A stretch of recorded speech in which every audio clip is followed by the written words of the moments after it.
My mother-in-law called me cold, wife for years, then I found out my husband slept with my sister, whom my mother-in-law always praised as the best, the perfect one, nobody replace. So, what I did at that family dinner, no one saw it coming. You ever feel like you're screaming inside but nobody hears it? That's me, Claire, 32 years old, stuck in a life I thought I'd figured out. I've been married to David for 5 years. 5 years of Sunday dinners, folding his laundry, and pretending I don't hear the little digs his mom, Margaret, throws my way. We live in this quiet Ohio suburb, 10 minutes from her house, close enough to smell her pot roast through the window. It's not glamorous, just a split level with a patchy lawn, and a mailbox that leans a little too far left. But it's ours. Or was. David's sweet, mostly. Works at an auto shop, comes home with grease on his knuckles, gives me that lopsided grin I fell for back in the day. I manage an office downtown. Nothing fancy, just spreadsheets and coffee runs. We're steady. Boring, maybe. I liked boring. Until it started feeling wrong. Margaret's the real kicker. She's 68, all pearls and perms, the kind of woman who calls you honey while judging your whole existence. She's got 2 sons, David and Tom. Tom's married to Sophie, and Sophie, she's the golden girl, the angel, the daughter-in-law Margaret always wanted. Me, I'm the cold one, the quiet one. Claire, you're so reserved, she says, like it's a crime. Not like Sophie. That girl's got a heart of gold. Heart of gold, my ass. Sophie's a part-time yoga instructor with perfect highlights and a laugh that's too loud. She breezes in with Tom for family dinners, all smiles and compliments, and Margaret eats it up. Oh, Sophie, this casserole is divine. Sophie, you're so thoughtful. Meanwhile, I'm over here chopping onions, keeping my mouth shut, wondering why I bother. It wasn't always like this. 2 years ago, Margaret got pneumonia. Bad. Couldn't get out of bed for weeks. Guess who was there? Me. Night after night, I sat by her side, mopping her forehead, spooning her soup, refilling her prescriptions. David helped when he could, but he's useless with sick people.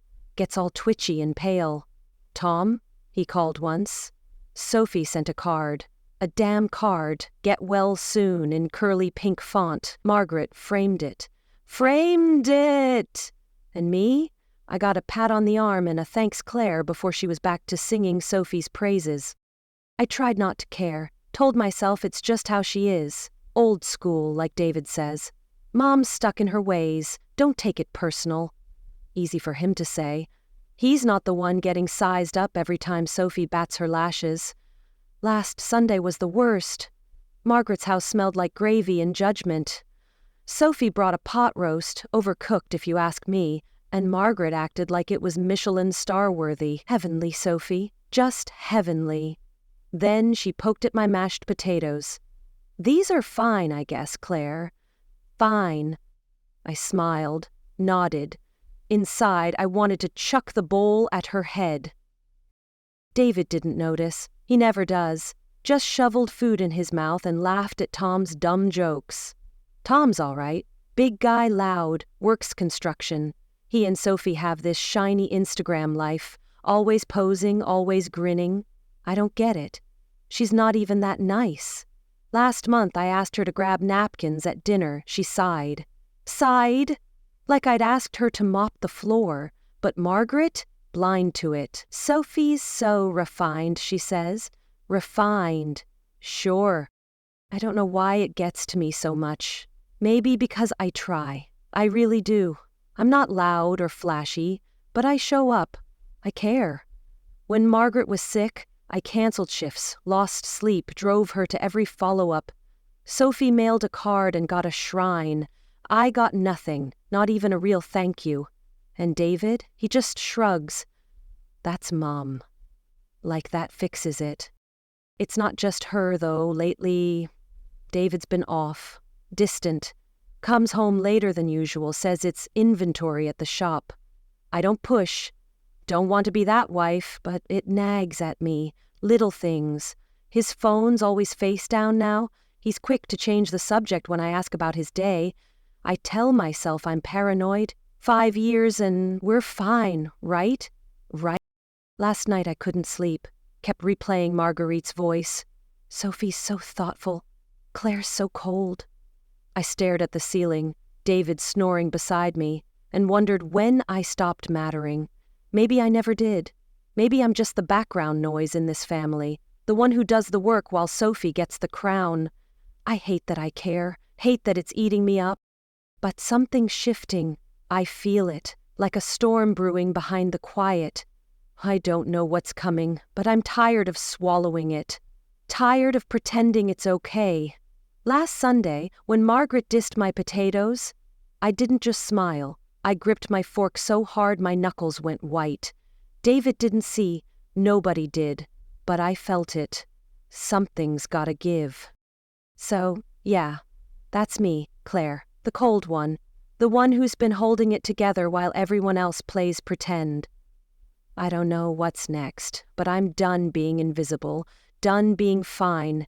If they want cold, maybe I'll show them cold. Just wait. Okay, so you know how I said something felt off? Yeah, it wasn't just paranoia. I'm Claire, still 32, still stuck in this Ohio suburb, but now I'm staring at a hole in my life I didn't see coming. It's been a week since Margaret's latest dig at my mashed potatoes, and I've been on edge. David's been weirder than usual. Late nights, quiet dinners, that damn phone always buzzing. I tried to ignore it, told myself I was overthinking, until I couldn't. It started with a sock. His sock. I was doing laundry, because of course I am, right? And something crinkled in his pocket. A receipt. Holiday Inn, 2 towns over, $89, dated last Tuesday. My stomach dropped. Work trip, he'd told me that night, stumbling in at 11, smelling like cheap soap. I'd nodded, smiled, felt like an idiot for even asking, but there it was, crumpled in my hand. No work trip pays cash at a motel. I sat on the floor, staring at it. Was this real? Was I crazy? I didn't say anything. Not yet. Kept it in my purse like a grenade. Watched him instead. He was twitchy, kept checking his phone, laughing at nothing. Then, 2 nights ago, I couldn't sleep. He was out cold, snoring, and his phone lit up on the nightstand. I don't snoop, never have, but my hands moved before my brain caught up. Unlocked it. His password still our anniversary, how sweet. And there it was, a text from Sophie. Miss you. Heart emoji. Sent at 2 a.m. Sophie. Sophie. Margaret's perfect little princess. My chest went tight. I scrolled up. More. Can't wait to see you. She's clueless. Last time was so good. My hands shook. I couldn't breathe. David and Sophie, my husband and Tom's wife. The room spun. I locked the phone, shoved it back, and sat there staring at him. He slept like a baby, like nothing was wrong. How long? How many times? Was this why he'd been so distant? I didn't cry. Not then. Too stunned. Too pissed. Next morning he kissed my cheek, said he'd be late again. Inventory! And I just nodded, watched him go. Then I snapped. I had to know. Called in sick, grabbed my keys and followed him. Felt like a lunatic tailing his beat-up Ford through rush hour. He didn't go to the shop. Drove to a diner off Route 30, parked, waited, and there she was. Sophie, blonde hair bouncing, sliding into his booth like she owned him. I sat in my car, 2 rows back, watching through the window. She laughed. That loud, fake laugh Margaret loves. Touched his hand. He grinned. My David. Grinned like I'd never seen in months. My nails dug into the steering wheel. Was this happening? Right there in broad daylight? I wanted to storm in, scream, throw coffee in their faces. But I didn't. Just watched. Watched her lean in. Watched him blush. Watched my whole life crack open. I drove home, numb. Sat on the couch with that receipt in my lap. Pulled out my phone, scrolled their texts again. Saved screenshots this time. Every word burned. She's too busy playing martyr, Sophie wrote once. Martyr. Me. The one who scrubbed Margaret's floors when she couldn't. The one who kept this house running. And David? She won't suspect, he'd replied. Too quiet. Quiet cold. That's me, right? The fool who didn't see it. I paced, yelled at the walls. How could he? Over and over. How could she? Sophie, with her perfect life, her perfect husband. Tom didn't deserve this either, and Margaret? God, if she knew, she'd probably blame me. Claire drove him to it. Too cold, I laughed, a sharp, ugly sound. Because it's funny, isn't it? The heart of gold girl screwing my husband while I'm the villain. I dug deeper. Couldn't stop. Checked his call logs, late-night chats with her, found an old email on our shared laptop. Meet me at the usual spot. She'd written 3 months ago. 3 months, at least. My head spun. Every late night, every excuse, every time he brushed me off. It wasn't work, it was her, them, together, laughing at me. I wanted to call him, confront him right then. Hey, asshole, I know. But I didn't. Not yet. Needed more. Needed to be sure. So I waited. Last night he came home, 10:30, reeking of her perfume. Long day, he muttered. I smiled. Sure. He didn't notice my hands shaking, didn't see the fire in me. I'm done playing nice, done being quiet. This isn't just about David anymore. It's Sophie, too. Her smug little act, kissing Margaret's ass while stabbing me in the back, and Tom's. She's not perfect. She's a liar, a cheat, and I've got proof, screenshots, receipts, a plan forming. I'm not crying now. I'm mad.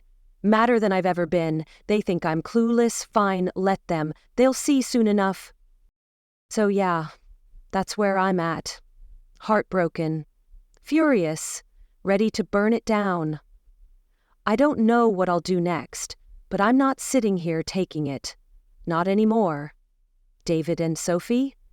They're about to find out what cold really means. So, here's where it all blows up. I'm Claire, still 32, still in this Ohio hellhole, but now I'm done pretending. It's been 3 days since I saw David and Sophie giggling in that diner. 3 days of screenshots, receipts, and rage, boiling in my gut. I couldn't keep it in anymore. Sunday dinner at Margaret's was my shot, my moment. And God did I take it. Picture it, Margaret's dining room, lace tablecloth, that stale potpourri smell. Everyone's there, David next to me picking at his plate, Sophie across from us all prim and perfect, passing Tom the gravy, Margaret at the head, beaming. Sophie, this pie is a dream, she says, same old song. I'm gripping my fork, knuckles white, waiting. I'd planned it, saved the texts to my phone, recorded a call. David whispering to Sophie 2 nights ago, we gotta be careful. My hands shook all day, but I was ready. I stood up. Mid-bite, everyone froze. I've got something to share, I said. Voice steady, too steady. David frowned. Claire! I ignored him, pulled out my phone, hit play. His voice crackled through, loud, clear. She won't find out, Soph. Just keep it quiet. Then hers. She's too busy playing martyr. Gasps. Tom's fork clattered. Margaret's mouth dropped. Sophie went pale. David lunged for my phone. Claire, what the hell? I yanked it back. Sit down, David. He didn't just stood there, red-faced. I kept going. Holiday Inn, Tuesday, $89, ring a bell? His eyes widened. Guilty. So damn guilty. Sophie tried to laugh. Nervous, fake. This is ridiculous. Claire, you're... I cut her off. Don't. I saw you. Diner off Route 30, Thursday. His hand in yours. Tom's head snapped to her. What? Chaos. Pure chaos. Tom shoved his chair back. Sophie, what's she talking about? She stammered. She's lying. She's crazy. I laughed. Sharp, bitter, crazy.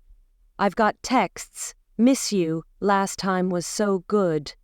Want me to read them? David grabbed my arm. Claire, stop. I can explain. I shook him off. Explain to Tom. Your brother, her husband. Tom bolted up. David, you son of a... He didn't finish. Lunged across the table. David ducked. Plates crashed. Margaret shrieked, clutching her chest. Claire, how dare you ruin this family? Ruin this family? I spun on her. Me? Who sat with you when you couldn't breathe, Margaret? Who held your hand through pneumonia? Me! Not Sophie, she sent a card. I saved your damn life. She blinked, stunned. Sophie jumped in, tears streaming. Crocodile tears. Claire, you're twisting this. I didn't let her finish. Save it. I've got more. Screenshots, emails, 3 months at least. You're not just screwing David, you've got others. Tom froze. What? I nodded. Check her phone, Tom. She's not the angel you think. Sophie's mask slipped. She smirked, like I was nothing. You're pathetic, Claire. Jealous little... That did it.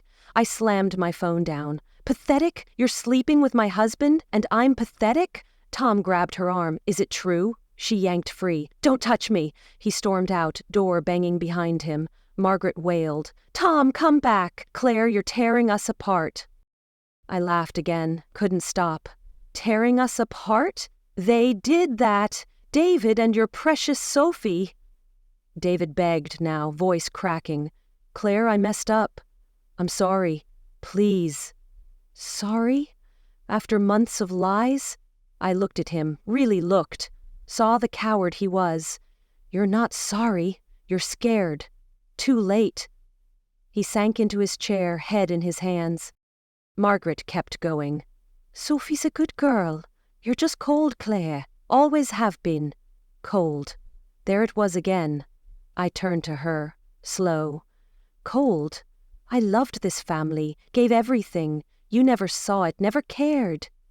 Sophie's a fraud, and you're blind. She gasped, hand to her pearls. Sophie sobbed louder. Performance of the year! You're awful, Claire. Awful, sure.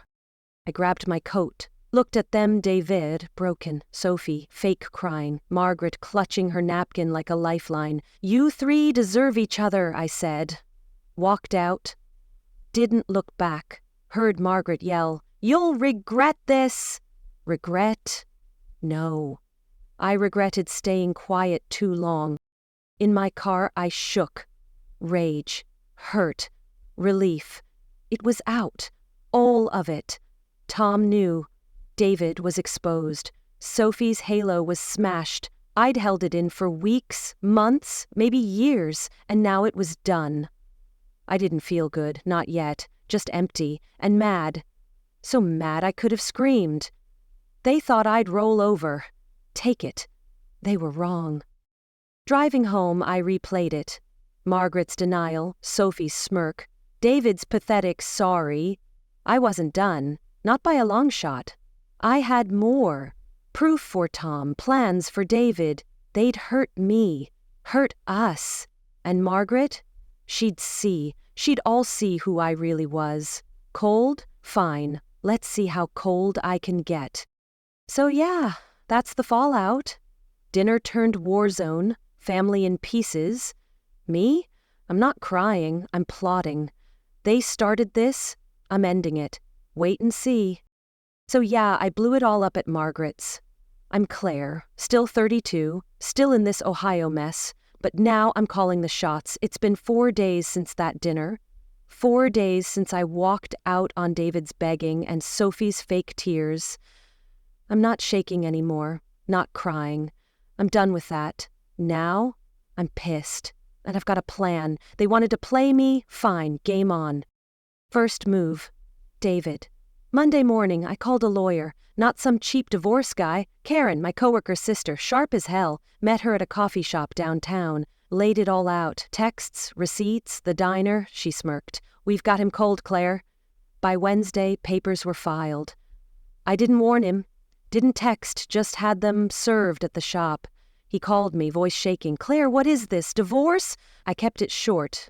You cheated? We're done, he cried. I love you. Love? After Sophie? I hung up, felt nothing. Next, the house. David loved that split level, called it Our Future. Screw that, I listed it Thursday. Realtor said it'd sell fast. Good neighborhood, decent price. David showed up that night, banging on the door. Claire, you can't sell our house.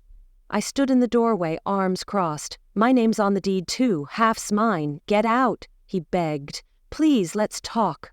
Talk. Too late. I shut the door, watched him slump on the porch, through the blinds. Good. Let him feel it. Then Sophie. Oh, Sophie. She thought she'd skate by with tears and a smirk. Not this time. I dug deeper after dinner, found old emails on David's laptop, 2 other guys, one from last year, some gym bro named Mike, another 6 months back, a coworker of hers. Screenshots galore. Flirty, dirty, all time-stamped. I didn't confront her. Didn't need to. Sent them to Tom instead. Anonymous email, burner account, subject. She's not who you think. Attached everything. Let him handle it. He did. Friday, I heard from a mutual friend. Tom lost it. Called Sophie out in their kitchen. She screamed, denied it, but he had the proof. Packed a bag and left her. She's crashing at a friend's now, whining on Facebook about toxic people. Toxic? Hilarious. Tom called me that night. Didn't know it was me who sent it, just needed to vent. She's a liar, Claire. I'm sorry I didn't see it. I stayed quiet. You didn't deserve this either, I said. He sighed. Thanks. Hung up. Felt weird. Good weird. Margaret was last. She'd called me cruel at dinner, stuck up for Sophie like always, time to fix that. I'd kept stuff from her pneumonia days, photos of me at her bedside, receipts for her meds, even a note she'd written me back then. Claire, you're a blessing. Forgot that, huh?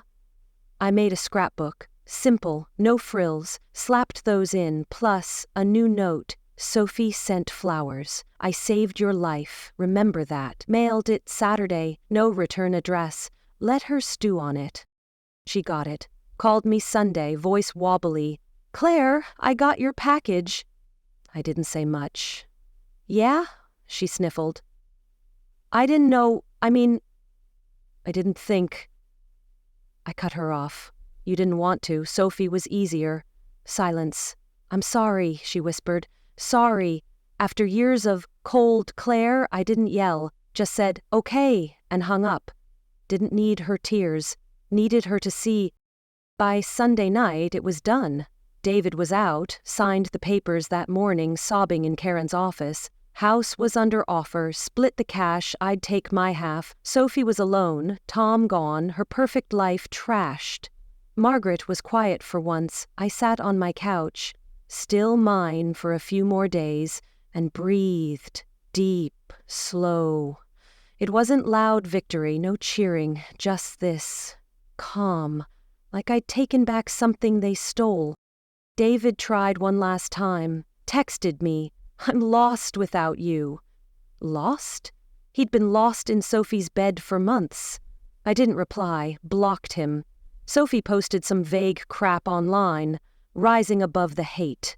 Sure, girl, keep rising. Tom thanked me again, over coffee at a gas station.